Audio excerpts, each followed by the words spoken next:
السلام علیکم دوستو آج 27 نومبر بدھ کا دن ہے۔ دنیا کی بہترین اپڈیٹس میں آج آپ سنیں گے کہ مالی میں 13 فرانسیسی فوجی ہلاک۔ ایران نے پھر خبردار کیا ہے کہ امریکہ ہمارے اندرونی معاملات میں مداخلت سے باز رہے۔ انٹرنیٹ پر جھوٹا پروپیگنڈا روکنے کے لیے انٹرنیشنل معاہدہ۔ LOC پر اسرائیلی سپائک اینٹی ٹینک میزائل نصب۔ سپریم کورٹ نے جنرل قمر جاوید کی مدت ملازمت میں توسیع کا نوٹیفکیشن معطل کر دیا۔ سعودی شہری کباڑ خانے میں پڑی گاڑی سے کروڑ پتی بن گیا۔ ہانگ کانگ الیکشن جمہوریت نواز 90% نشستیں لے اڑے۔ 5 پاکستانی کھلاڑیوں کی ایک بھارتی ٹیکسی ڈرائیور کو کھانے کی دعوت۔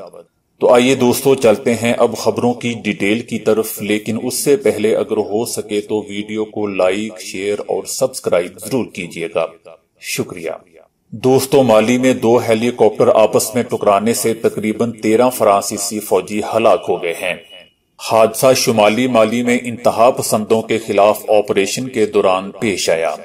فرانس کے صدارتی محل سے جاری بیان میں کہا گیا ہے کہ حادثہ 2 ہیلی کاپٹروں کے آپس میں ٹکرانے سے ہوا۔ فرانس کے فوجی انتہا پسندوں سے برسر پیکار تھے جنہوں نے حالیہ ہفتوں میں شمالی مالی میں کافی خونریز حملے کیے ہیں۔ 3 ہفتے قبل بھی مشرقی مالی میں ایک فرانسیسی فوجی سڑک کے کنارے نصب بم کی وجہ سے ہلاک ہو گیا تھا۔ دوستو ادھر ایران نے الزام لگایا ہے کہ ملک میں ہنگامہ آرائی پھیلانے والے بلوائیوں کو امریکہ کی پشت پناہی حاصل ہے۔ بلوائیوں کے لیے امریکہ کی سپورٹ کو ایران کے اندرونی معاملات میں مداخلت سمجھا جائے گا۔ ملک میں حالیہ عوامی احتجاجی مظاہروں کے پیچھے غیر ملکی ہاتھ تھا۔ ہم بلوائیوں کے لیے امریکہ کی حمایت کو ایران کے اندرونی معاملات میں مداخلت شمار کرتے ہیں۔ ایران میں انٹرنیٹ سروس منقطع ہونے کا سبب امریکی مداخلت ہے۔ ایرانی پاسداران انقلاب نے ملک بھر میں پھیلے ہوئے عوامی احتجاج کو ایک جنگ اور بڑی سازش قرار دیا ہے۔ 15 نومبر کو ایران کے زیادہ تر صوبوں میں بڑے پیمانے پر عوامی احتجاج کا آغاز ہوا تھا۔ ایرانی حکومت کی جانب سے پٹرول کی قیمتوں میں کم از کم 50% اضافے کے فیصلے کے خلاف ہونے والے مظاہروں کا سلسلہ 5 روز تک جاری رہا تھا۔ اس جھڑپوں میں درجنوں مظاہرین بھی مارے گئے تھے۔ دوستو انٹرنیٹ کے بانی ٹم نرسلی نے ویب کے بڑھتے ہوئے رجحان سے پیدا ہونے والے عدم مساوات پر خبردار کرتے ہوئے کہا ہے کہ اگر ہم نے فوری اقدامات نہ کیے تو معلومات تک رسائی دینے والا یہ پلیٹ فارم محض افواہوں، معلومات میں رد و بدل اور کسی کی ذاتی زندگی میں مداخلت پر مشکلات پیدا کرنے والا ذریعہ بن جائے گا، جسے انہوں نے ڈیجیٹل ڈسٹوپیا کا نام دیا ہے۔ برطانیہ سے تعلق رکھنے والے کمپیوٹر سائنسدان نے 1989 میں انٹرنیٹ کی بنیاد رکھی تھی۔ نصف صدی گزر جانے کے بعد ٹم نرسلی نے دوبارہ یہ بے لگام اور خطرناک ہوتے ہوئے انٹرنیٹ کو ٹھیک کرنے کے لیے 9 نکاتی ایجنڈے کا ایک معاہدہ کیا ہے۔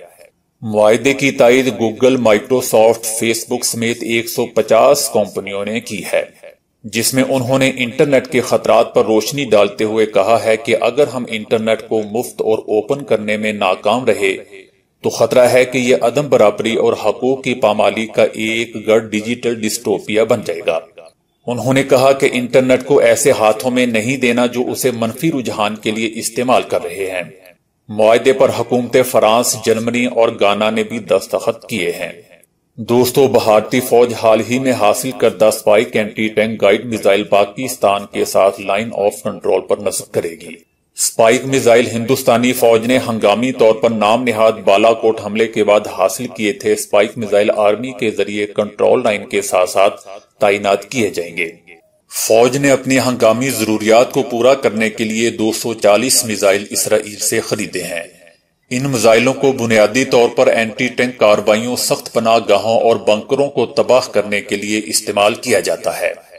دوستو ادھر سپریم کورٹ نے army chief general Qamar Javed Bajwa کی مدت ملازمت میں توسیع کا حکم نامہ معطل کرتے ہوئے ازخط نوٹس لے لیا ہے۔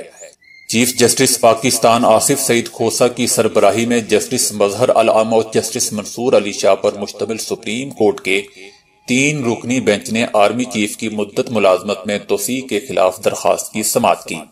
درخواست گزار ریاض حنیف راہی عدالت میں پیش نہ ہوئے اور ان کی جانب سے آرمی چیف کی مدت میں توسیع کے خلاف اپنی درخواست واپس لینے کی استدعا کی گئی۔ عدالت نے درخواست استدعا مسترد کر دی۔ اٹارنی جنرل پاکستان نے بتایا کہ 29 نومبر کو آرمی چیف ریٹائر ہو رہے ہیں۔ ان کی مدت ملازمت میں توسیع کا نوٹیفکیشن صدر مملکت کی منظوری کے بعد جاری ہو چکا ہے۔ چیف جسٹس آصف سعید کھوسہ نے کہا کہ صدر کی منظوری اور نوٹیفکیشن دکھائیں۔ اٹارنی جنرل نے دستاویزات اور وزیر اعظم کی صدر کو سفارش عدالت میں پیش کی۔ چیف جسٹس نے کہا کہ وزیر اعظم کو آرمی چیف تعینات کرنے کا اختیار نہیں، یہ اختیار صدر کا ہے۔ یہ کیا ہوا؟ پہلے وزیر اعظم نے توسیع کا لیٹر جاری کر دیا، پھر وزیر اعظم کو بتایا گیا کہ توسیع آپ نہیں کر سکتے، تو صدر نے 19 اگست کو منظوری دی۔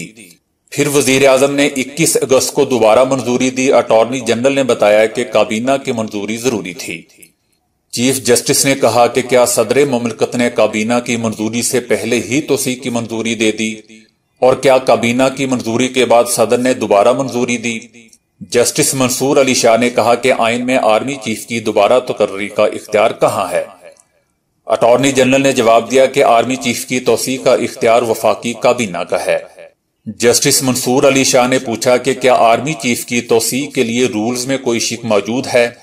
اٹارنی جنرل نے بتایا کہ مدت ملازمت میں توسیع کے لیے کوئی مخصوص شک موجود نہیں۔ چیف جسٹس نے کہا کہ قواعد میں آرمی چیف کی توسیع یا دوبارہ تقرری کا اختیار نہیں ہے۔ جسٹس منصور علی شاہ نے کہا کہ حکومت نے علاقائی سیکیورٹی کی بنیاد پر آرمی چیف کو دوبارہ تقرری کی، لیکن سیکیورٹی کا ایشو تو ہر وقت رہتا ہے۔ چیف جسٹس نے کہا کہ سیکیورٹی کو نہ صرف آرمی چیف نہیں بلکہ ساری فوج نے دیکھنا ہوتا ہے۔ چیف جسٹس نے کہا کہ یہ اندازہ کیسے لگایا گیا کہ 3 سال تک ہنگامی حالات رہیں گے، اور آرمی چیف کی مدت میں 3 سال کی توسیع کس رول کے تحت ہوئی ہے؟ سپریم کورٹ نے آرمی چیف کی توسیع کا نوٹیفکیشن معطل کرتے ہوئے درخواست کو از خود نوٹس میں تبدیل کر دیا۔ چیف جسٹس پاکستان آصف سعید کھوسہ کا یہ پہلا از خود نوٹس ہے۔ نوٹیفکیشن میں وجہ یہ بتائی گئی کہ علاقائی سیکیورٹی صورتحال کے پیش نظر آرمی چیف کو توسیع دی جا رہی ہے، لیکن علاقائی سیکیورٹی سے نپٹنا فوجی ادارے کا کام ہے، کسی ایک افسر کا نہیں۔ اگر علاقائی سیکیورٹی کی وجہ مان لیں تو فوج کا ہر افسر دوبارہ تعیناتی چاہے گا۔ دوستو، ادھر سعودی عرب کے ایک شہری پر قسمت کی دیوی اس وقت مہربان ہوئی جب امریکی نیلام گھر میں آگ سے بسم شدہ ایک پرانے ماڈل کی کار کی بولی 30 لاکھ ریال لگی۔ سعودی اخبار کے مطابق آگ لگنے سے گاڑی کے برباد ہونے پر سعودی شہری نے طے کر لیا تھا کہ اسے پرانی گاڑیوں کے کباڑ خانے کے حوالے کر کے اس سے چھٹکارا حاصل کر لے گا۔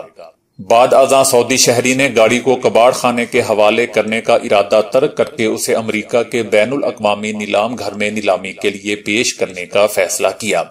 نیلامی کے دوران اسے احساس ہوا کہ آگ سے برباد ہونے والی گاڑی کتنی قیمتی اور نایاب ترین گاڑیوں میں سے ایک ہے۔ دنیا بھر میں اس ماڈل کی صرف 34 گاڑیاں موجود ہیں اور نیلامے میں اس کار کی بولی 30 لاکھ ریال لگی۔ دوستو، ادھر ہانگ کانگ کی جمہوریت نواز فورسز نے سنڈے کے روز مقامی انتخابات میں ایک بھرپور کامیابی حاصل کر لی ہے۔ لگ بھگ 90% جیت لی ہیں۔ یہ ووٹنگ چین کے لیے ایک حیران کن تنبیہ کی حیثیت رکھتی ہے۔ انتخابات میں ووٹنگ کے لیے لوگوں کی ایک ریکارڈ تعداد نے حصہ لیا۔ ووٹ ڈالنے کے لیے شہر بھر میں لمبی لمبی قطاروں میں انتظار کیا گیا۔ ووٹرز کی اتنی بڑی تعداد پہلے کبھی نہیں دیکھی گئی۔ چین ایک عرصے سے زور دے کر یہ کہتا آ رہا ہے کہ یہاں ہانگ کانگ میں عوام کی ایک خاصی بڑی اکثریت مظاہروں کی مخالفت کرتی ہے، خاص طور پر جب وہ پرتشدد ہو جاتے ہیں۔ لیکن سنڈے کے انتخابات کے بعد چین کو اس جواز کو پیش کرنا اب مشکل ہوگا۔ دوستو، قومی کرکٹ ٹیم ٹیسٹ تو نہیں جیت پائی مگر ایک بھارتی ٹیکسی ڈرائیور کو کھانا کھلا کر پاکستانیوں اور بھارتیوں کے دل ضرور جیت لیے ہیں۔ ایک ٹیکسی ڈرائیور جس کو کچھ روز پہلے پاکستانی ٹیم کے ہوٹل میں بلایا گیا، جہاں سے یاسر شاہ، شہین شاہ آفریدی اور نسیم شاہ سمیت 5 پاکستانی کرکٹرز ٹیکسی میں بیٹھے، وہ سب کھانا کھانے کے لیے بھارتی ریسٹورنٹ میں جانا چاہتے تھے۔ جب ٹیکسی ڈرائیور انہیں لے کر بھارتی ریسٹورنٹ پہنچ گیا تو پاکستانی کھلاڑیوں نے اسے ٹیکسی کا کرایہ پیش کیا، تاہم ڈرائیور نے کرایہ لینے سے انکار کر دیا، جس کے بعد پاکستانی کھلاڑیوں نے اسے اپنے ساتھ کھانے کی پیشکش کی جو اس نے قبول کر لی۔ ٹیکسی ڈرائیور نے ایک اپنی تصویر بھی دکھائی جس میں وہ واقعی ایک ریسٹورنٹ میں 5 پاکستانی کرکٹرز کے ساتھ بیٹھا مسکرا رہا تھا۔ اس واقعے نے دوستو نہ صرف آسٹریلین بلکہ پاکستانیوں اور بھارتیوں کے بھی دل جیت لیے۔